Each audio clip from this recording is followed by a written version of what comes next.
Your disgusting workshop is ruining our property values.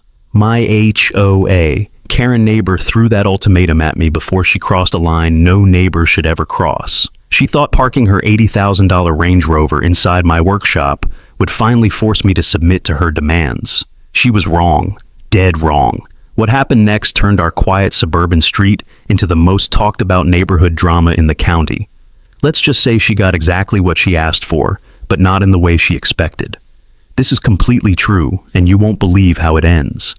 Comment your country. This neighborhood nightmare is going viral everywhere. Let me take you inside my world first, because understanding what I built makes what happened next so much sweeter. My camera glides through my workshop, and I'm genuinely proud of what you're seeing. This is where I turn scrap metal into art. Each piece tells a story. The workshop isn't just a garage, it's my sanctuary. Elegant metal sculptures catch the light from every angle. Custom furniture pieces that took months to perfect. Awards and client photos cover one wall like a gallery of success. Tools are organized with the kind of care that comes from 20 years of practice. This isn't some hobby setup in a suburban garage. This is a legitimate business, a place where raw steel becomes something beautiful. Metal is honest. I explain as the camera lingers on one of my favorite pieces, a flowing sculpture that looks like frozen water. It doesn't lie, doesn't manipulate. When you treat it right, it becomes beautiful. I wish people were the same. And that's the truth. I chose metalwork because metal doesn't have hidden agendas. It doesn't smile at your face, then stab you in the back. It responds to skill, patience, and respect. I chose this neighborhood because it was quiet. No homeowner association rules about aesthetic compliance. Just normal people living normal lives. The workshop setup is perfect for my needs. Large garage converted to studio, industrial tools kept clean, and organized a large roll-up door for moving big pieces, and yes, security cameras. Those cameras were supposed to protect my work. I never imagined they'd become the key to everything that followed. 3 months ago, everything changed. Moving day brought chaos to our quiet street. The Range Rover led a convoy of luxury cars like some kind of funeral procession for peace and quiet. Movers unloaded expensive furniture with the kind of care usually reserved for museum pieces.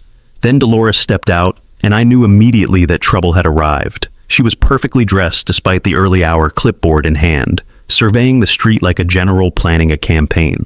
Her eyes swept across each house with calculating precision until they stopped at my workshop.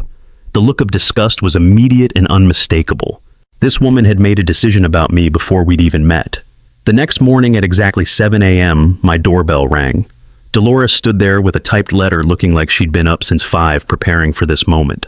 "Are you the owner of that facility?" she asked, pointing at my workshop like it was some kind of toxic waste site. "You mean my workshop?" "Yes, I'm Jasper." She introduced herself as Dolores, my new neighbor, and informed me we needed to discuss some concerns. The document she handed me was impressive in its thoroughness and completely insane in its demands. Remove all industrial materials from view. Limit operating hours to 10 a.m. through 4 p.m. Paint the building in a neighborhood-approved neutral color. Install sound dampening. Remove unsightly outdoor storage. I read through this list genuinely confused. "Ma'am, I've been here 2 years. I follow all city codes." Her response was immediate and condescending. "City codes are minimums. I'm talking about community standards."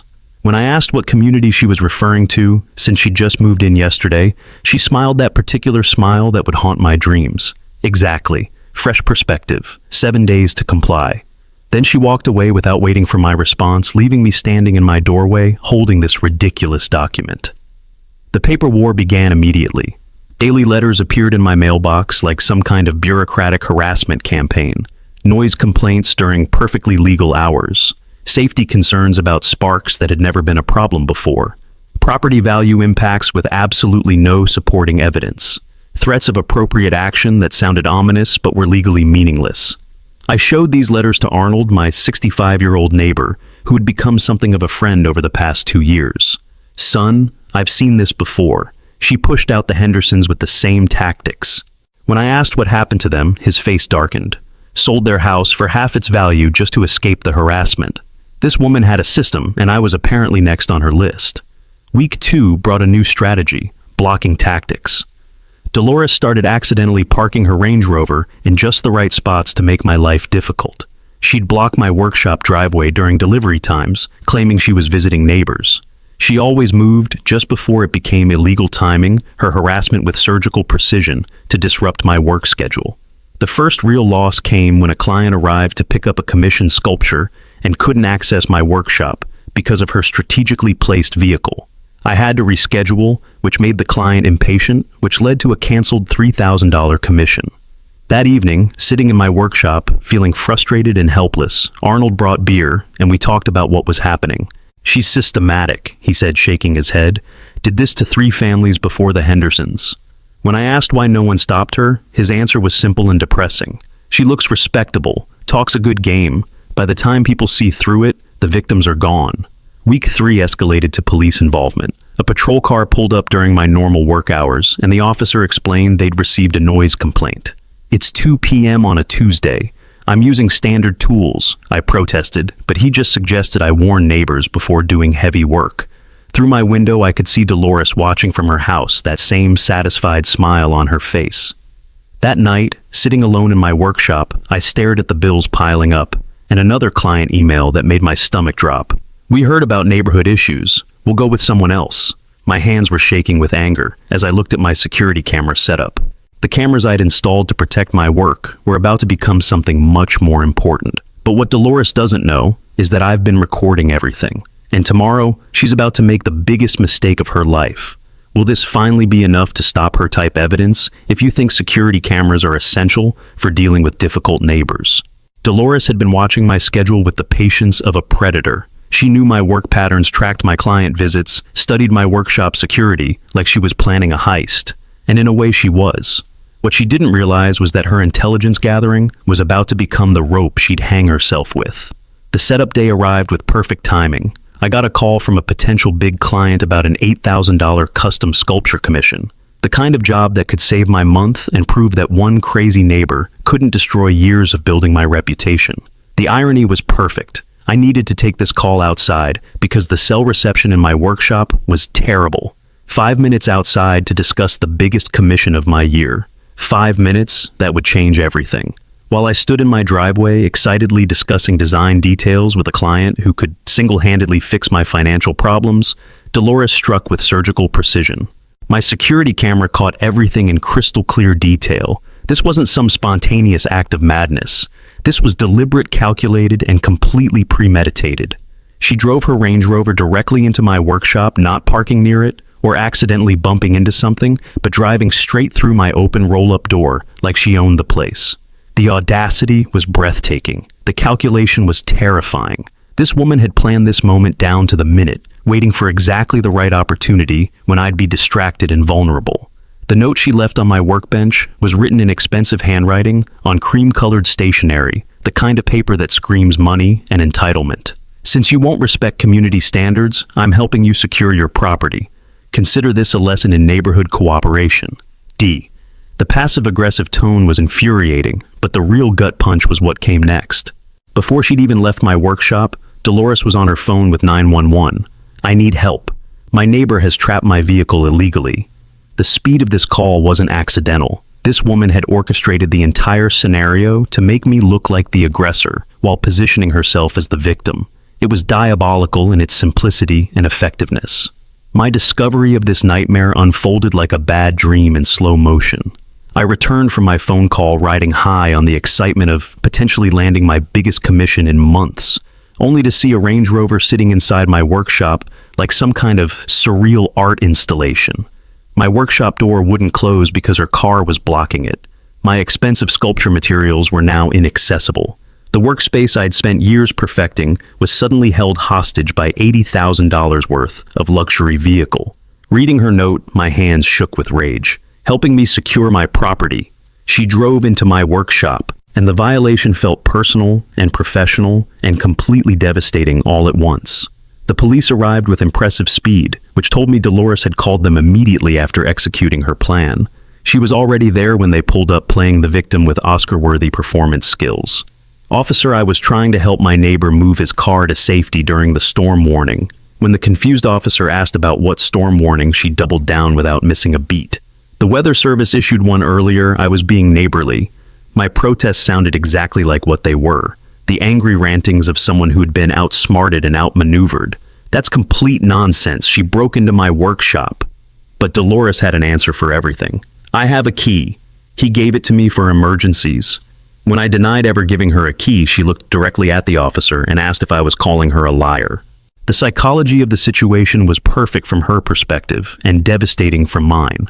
Dolores appeared calm, reasonable, and respectable, exactly the kind of neighbor who might have a spare key for emergencies.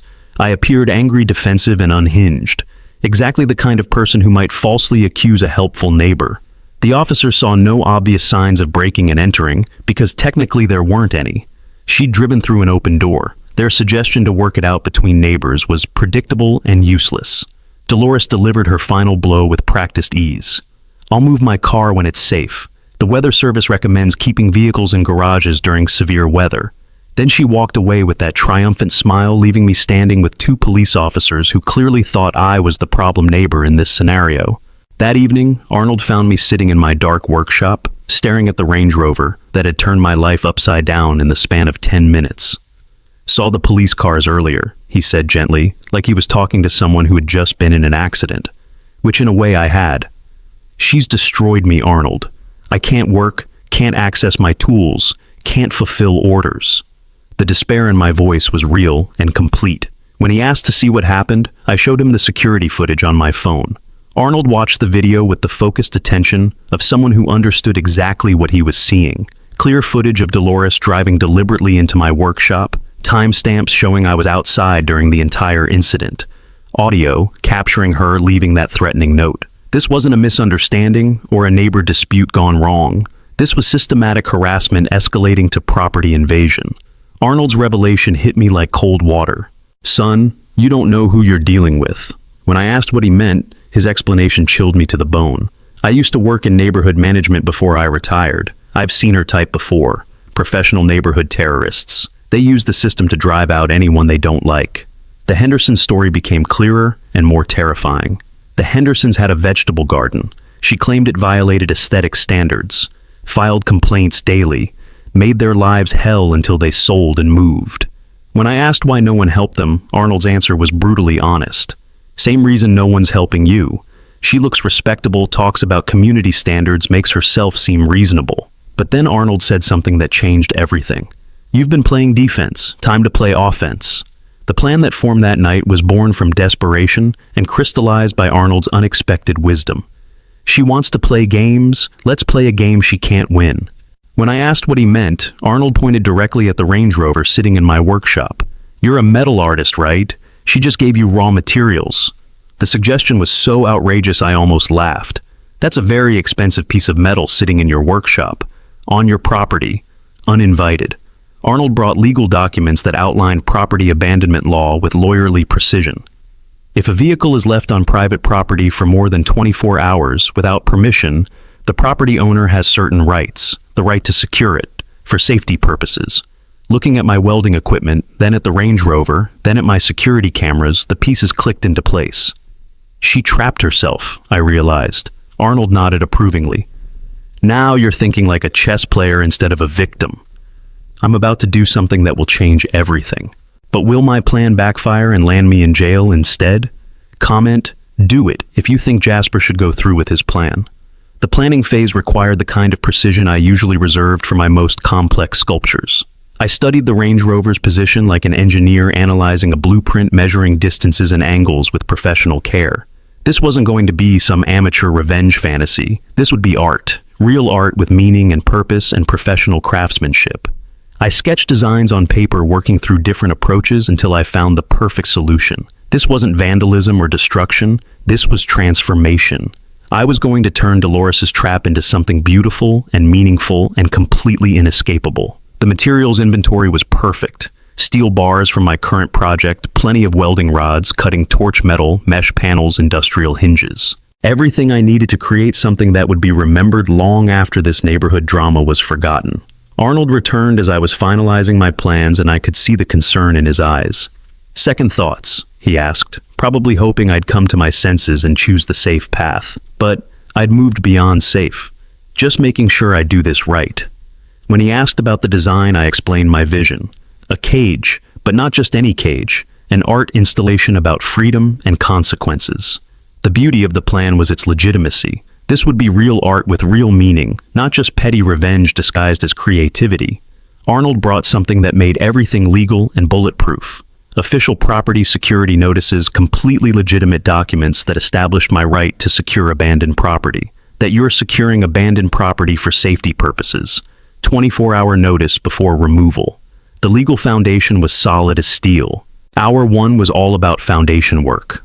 I began welding anchor points to my workshop floor, each spark carefully controlled, each weld proud and professional. The Range Rover sat like a sleeping beast, completely unaware that it was about to become the centerpiece of my greatest artistic achievement. This wasn't random anger translated into metal. This was methodical, purposeful, and absolutely deliberate. Every anchor point was positioned with mathematical precision.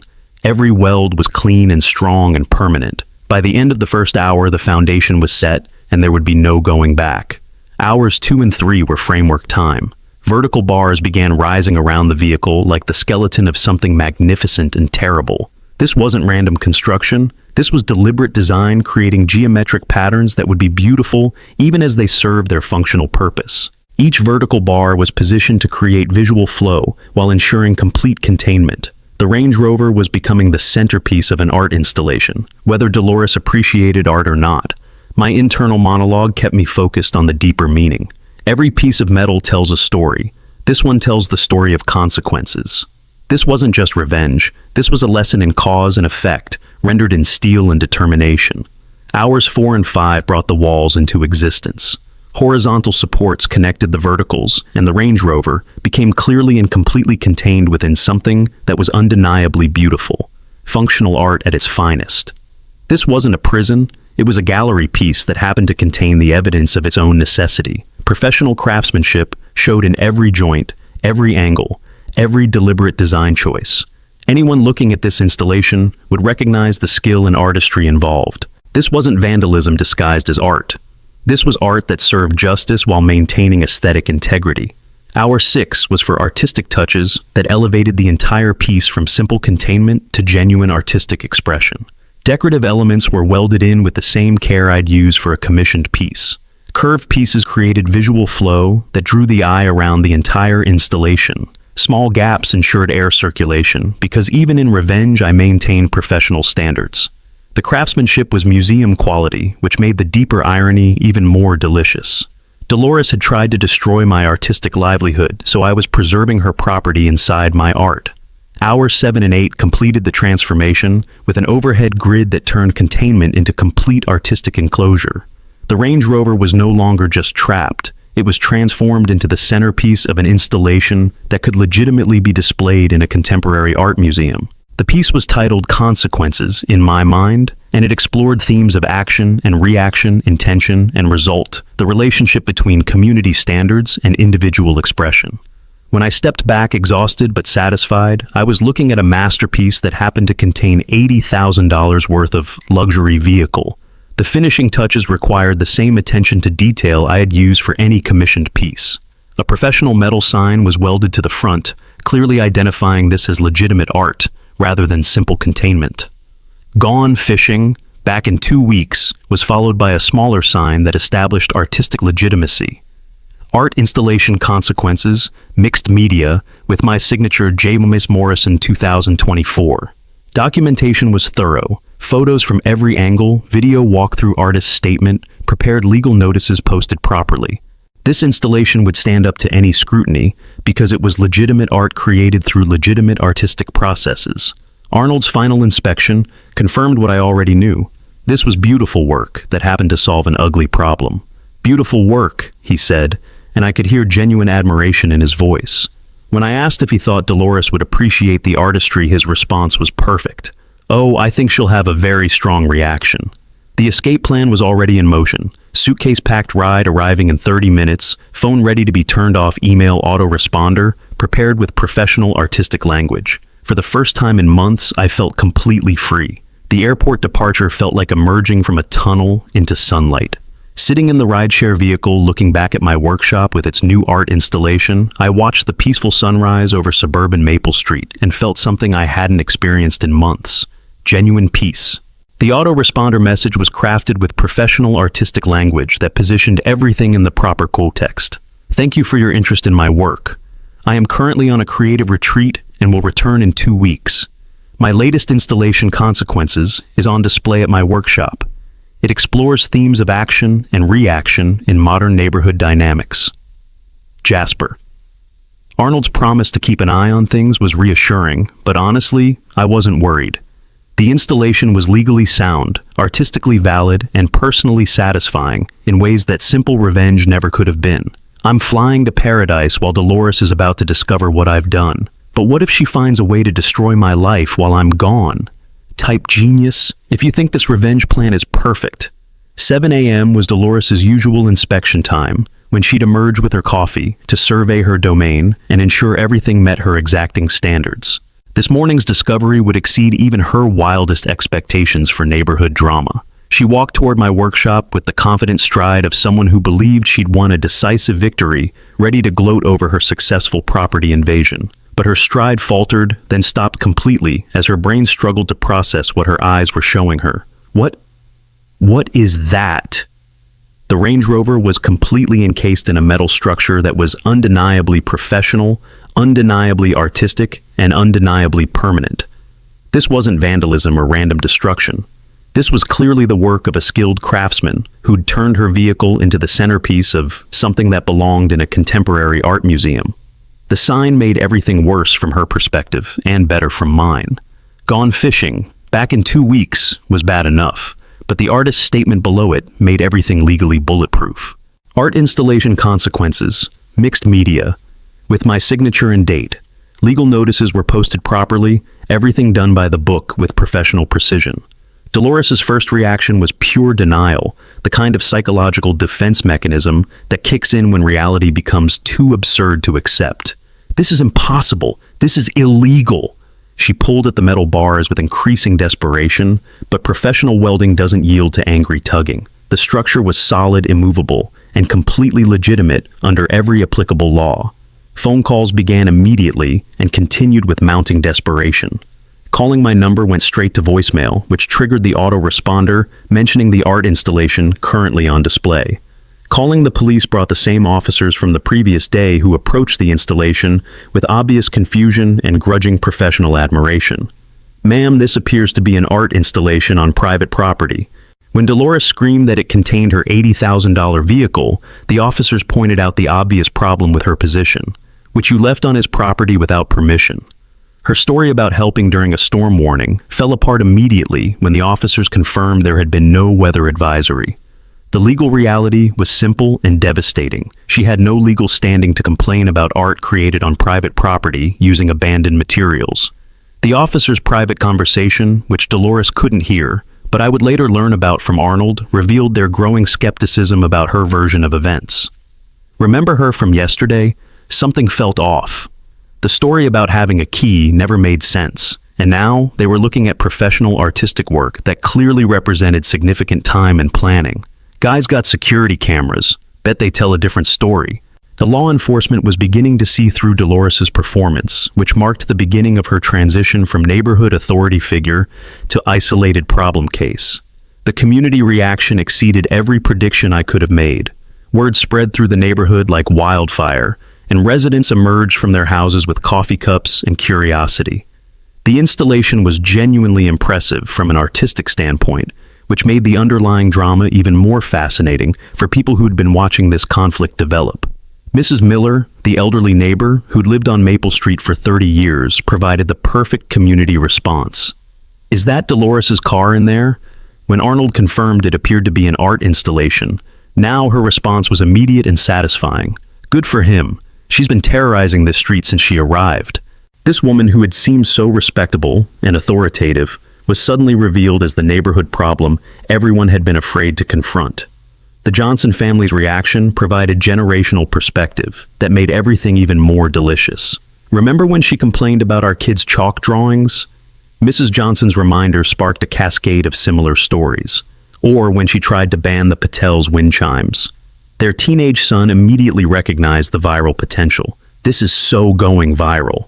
The growing support wasn't just neighborhood gossip. It was community recognition that someone had finally stood up to behavior everyone had been tolerating for too long. People began sharing their own Dolores stories, realizing the pattern of harassment that had been flying under the radar because she targeted individuals rather than the community as a whole. Social media buzz began immediately and grew exponentially throughout the day. Photos were taken from every angle, hashtags started trending locally, posts about karma and justice began circulating. Local news picked up the story by noon, recognizing both the human interest angle and the genuine artistic merit of the installation. This wasn't just neighborhood drama. It was a legitimate news story about community standards, artistic expression, and the limits of acceptable behavior in residential settings. Dolores's isolation became more obvious as the day progressed. Neighbors who might have supported her before were actively avoiding her now.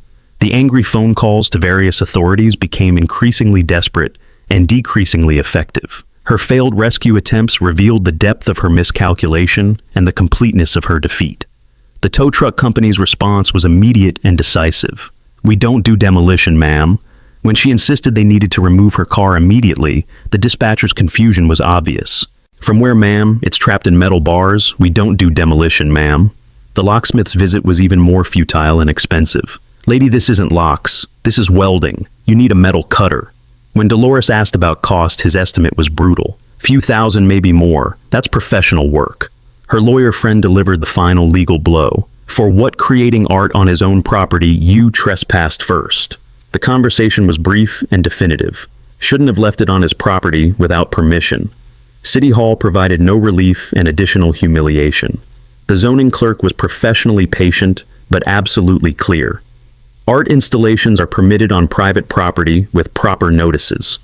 When Dolores demanded to know what notices, the clerk directed her to the ones posted on the structure itself. Every official channel she tried led to the same conclusion. This was legal legitimate and completely beyond her ability to challenge through normal channels.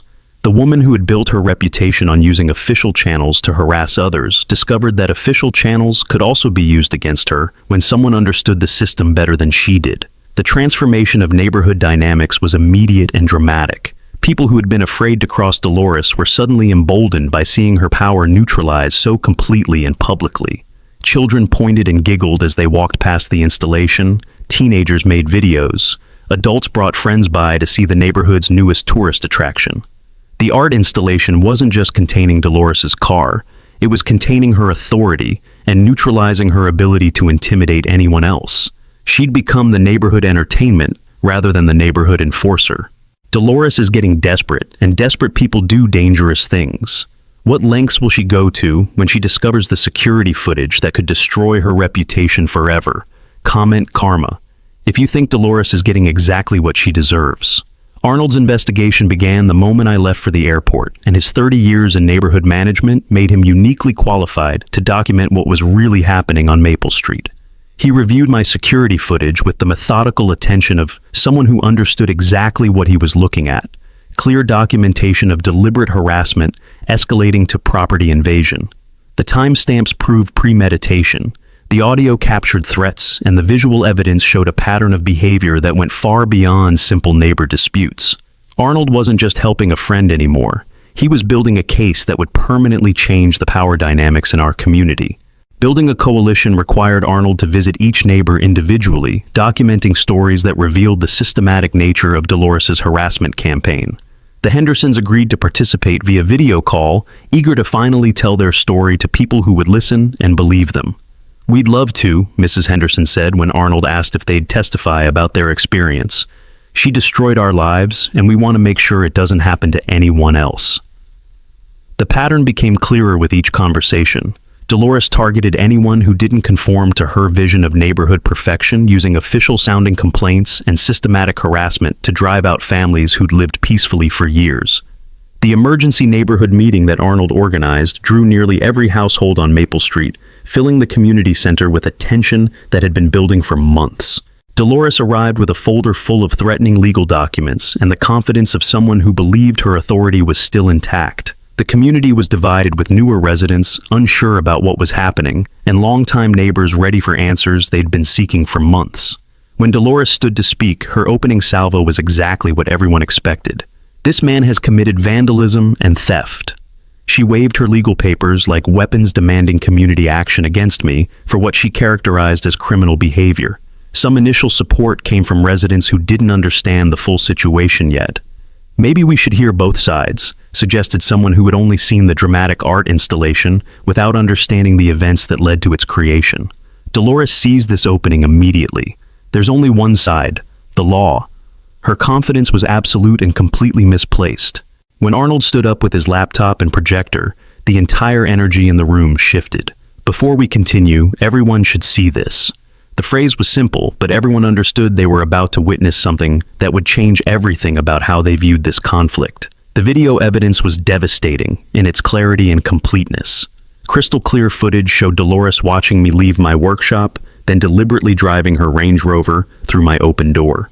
The audio captured her leaving the threatening note with cold calculation. The timestamps proved this wasn't spontaneous anger, but premeditated property invasion.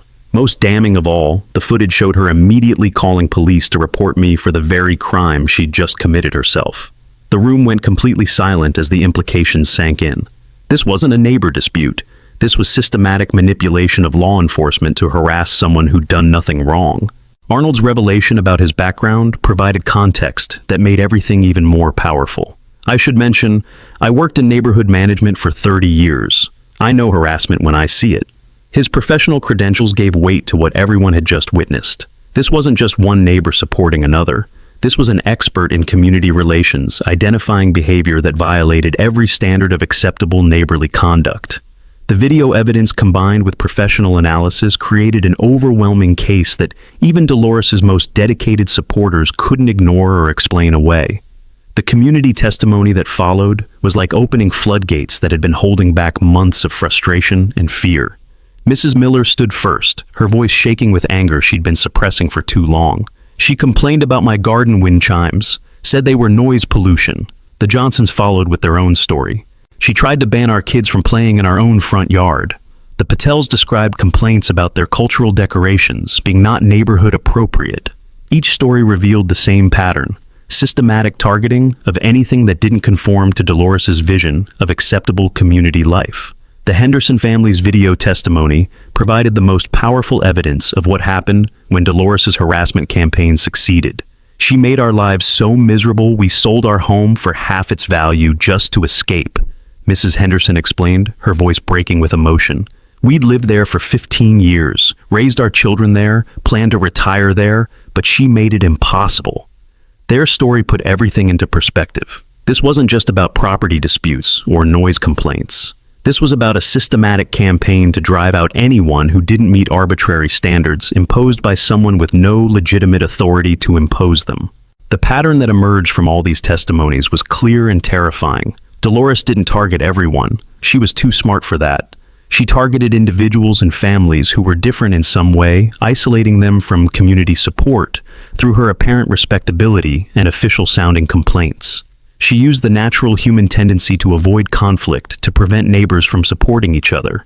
She exploited the assumption that someone who looked professional and spoke about community standards must have legitimate concerns. The systematic nature of her harassment was more sophisticated and more cruel than simple angry neighbor behavior. The community vote was unanimous and decisive. Dolores must stop her harassment campaign immediately. The community formally supported my artistic expression and right to work in my own workshop. A formal complaint would be filed documenting her pattern of harassment against multiple families. But more importantly, the vote represented a fundamental shift in neighborhood power dynamics. Dolores's authority had been based on fear and isolation. Once the community understood what was really happening and stood together, her power evaporated completely. The community has spoken, but Dolores still has one card left to play. When Jasper returns, will he walk into an even bigger trap type exposed? If you love seeing bullies get called out publicly, 2 weeks of paradise had given me the best tan of my life, and the first genuine relaxation I'd experienced in months. Arnold picked me up from the airport with a grin that told me everything had gone according to plan, but the details he shared during the drive home exceeded my wildest expectations. "How was the beach?" he asked, and I could hear the excitement in his voice. "Peaceful," I replied, genuinely meaning it for the first time in months. "How's my art installation?" His response was perfect. "Local landmark now, tour buses started coming by. The mental image of tourists visiting Maple Street to see my sculpture made me laugh out loud. Dolores had wanted to make my workshop the center of neighborhood attention. She'd succeeded beyond her wildest dreams. The hero's welcome waiting for me at home was something I never could have anticipated. Neighbors had gathered with a welcome home banner that looked like something from a small-town parade. Applause erupted as I emerged from Arnold's car, and children ran up with drawings they'd made of the art installation. The community barbecue in my honor felt surreal and wonderful and completely validating. These people weren't just celebrating my return, they were celebrating the fact that someone had finally stood up to behavior they'd all been tolerating for too long. I wasn't just the neighborhood artist anymore. I was the person who'd shown everyone that bullies could be defeated with intelligence and creativity. Dolores's expensive solution to her self-created problem provided entertainment for the entire neighborhood. The professional metal cutting service she'd finally hired required specialized equipment that cost $3,500 and took an entire afternoon to complete. The irony was delicious. She was paying premium prices to undo the consequences of her own actions while providing free entertainment for everyone she'd been trying to intimidate. The entire neighborhood watched like it was the season finale of their favorite television show. News crews arrived to document the conclusion of what had become a regional story about community standards and artistic expression. Social media live streams brought the drama to people across the country who'd been following the story of the trapped Range Rover. The cutting process itself was a 3-hour industrial production that drew crowds like a small-town festival. The plasma cutter threw sparks in spectacular patterns that were genuinely beautiful, which made the whole scene feel like performance art about consequences and expensive lessons. Workers carefully preserved the car while removing the artistic cage, treating both with professional respect that highlighted the quality of craftsmanship involved. Dolores stood nearby with a mixture of anticipated triumph and obvious anxiety, knowing that freedom was finally within reach, but uncertain about what condition her vehicle would be in after 2 weeks of artistic containment. The moment of truth arrived with cinematic timing. The final bar was cut, the Range Rover was finally accessible, and Dolores approached her vehicle with the confident smile of someone who believed her ordeal was finally over. She'd paid thousands of dollars, endured weeks of public humiliation, and lost all authority in the neighborhood, but at least she'd have her car back. The key turned in the ignition with the ceremonial importance of a ribbon-cutting ceremony. Then nothing happened. Complete electrical failure. 2 weeks of sitting unused had drained the battery completely, leaving $80,000 worth of luxury engineering as powerless as a paperweight. Dolores's disbelief was visible from across the street. No, this can't be happening. She tried the ignition multiple times with increasing desperation, but the dashboard remained completely dark. The car was perfectly preserved exactly as she'd left it, but completely unable to fulfill its basic function. The cruel irony was perfect. She'd invaded my workspace to teach me a lesson about securing property, and now her property was secured in the most literal way possible. Physics had become the final judge in our conflict, and physics had ruled against her. My grand entrance was timed with the precision of a Broadway finale. I appeared with jumper cables and a toolkit, walking with the casual confidence of someone who held all the cards in a game that was finally over. Neighbors gathered to watch what everyone understood would be the final scene in our long-running drama. Battery problems. I asked with genuine helpfulness that made the moment even more perfect. When she demanded I just start it for her, my response was professionally reasonable and personally satisfying. Sure, service call is $200. Her shocked reaction was everything I'd hoped for. $200. The amount was fair for professional automotive assistance, but the symbolism was priceless. Or you can call roadside assistance. Should be here in, about 2 hours in this heat. The ultimate humiliation played out under a blazing 95-degree sun that turned waiting into genuine suffering. Dolores sat in her dead car while the neighborhood celebration continued around her like she was invisible. The children selling lemonade weren't trying to be cruel, they just didn't think to offer her any, which was somehow worse than deliberate exclusion. The video of the dead battery moment went viral within hours, turning a neighborhood dispute into internet fame for all the wrong reasons. Local news interview requests poured in, but Dolores was no longer the respectable community leader they wanted to interview. She was the cautionary tale everyone wanted to discuss. The roadside assistance call provided the final punctuation to our story. A tow truck arrived with additional fees that added insult to financial injury. The public jumpstart happened in front of cameras and crowds, and children who would remember this moment as the day the neighborhood bully finally got what she deserved. Every aspect of her humiliation was documented and shared, ensuring that the lesson would outlast the immediate drama. The woman who'd tried to use shame as a weapon discovered that shame could be used against her just as effectively. Justice has been served, but will this finally be the end of Dolores's reign of terror? What happens next will shock you. Comment justice if you think this is the perfect ending to a bully's story. That evening's spontaneous block party felt like a neighborhood emerging from a long, dark winter into sudden spring sunshine. Everyone contributed food with the enthusiasm of people celebrating something larger than just my return from vacation. Stories were shared about standing up to bullies, about finding creative solutions to impossible problems, about the importance of community support when individuals face systematic harassment. Children played freely in ways they hadn't for months, no longer worried about arbitrary complaints about noise or inappropriate activities. The transformation was immediate and obvious. Maple Street felt like home again for everyone who lived there. Dolores's departure was as abrupt and isolated as her arrival had been dramatic and intrusive. The for sale sign appeared the next morning, without any goodbye to neighbors or acknowledgement of the community she was leaving behind. No explanation, no apology, no recognition of the damage she'd caused to multiple families over the months she'd terrorized our street. The moving truck arrived within a week, and workers loaded expensive furniture with the same professional care they'd used to unload it months earlier. But this time, no neighbors watched with curiosity or offered help. Dolores had made herself so thoroughly unwelcome that her departure felt more like healing than loss. The new community spirit that emerged from our conflict was stronger and more intentional than what had existed before. Regular neighborhood gatherings became normal rather than exceptional. Mutual support networks developed organically as people realized how much stronger they were together than as isolated individuals. The celebration of diversity that Dolores had tried to suppress became a defining characteristic of our community.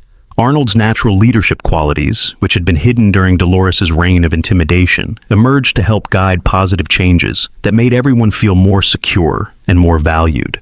My personal transformation was as dramatic as anything that happened in the neighborhood around me. The art installation had brought attention from clients across the region, who appreciated both the artistic merit and the creative problem-solving it represented. Consequences became my signature piece, referenced in every interview and featured in every article about my work. Commissions poured in from people who wanted to work with an artist willing to push boundaries and challenge conventional thinking. But more important than professional success was personal growth.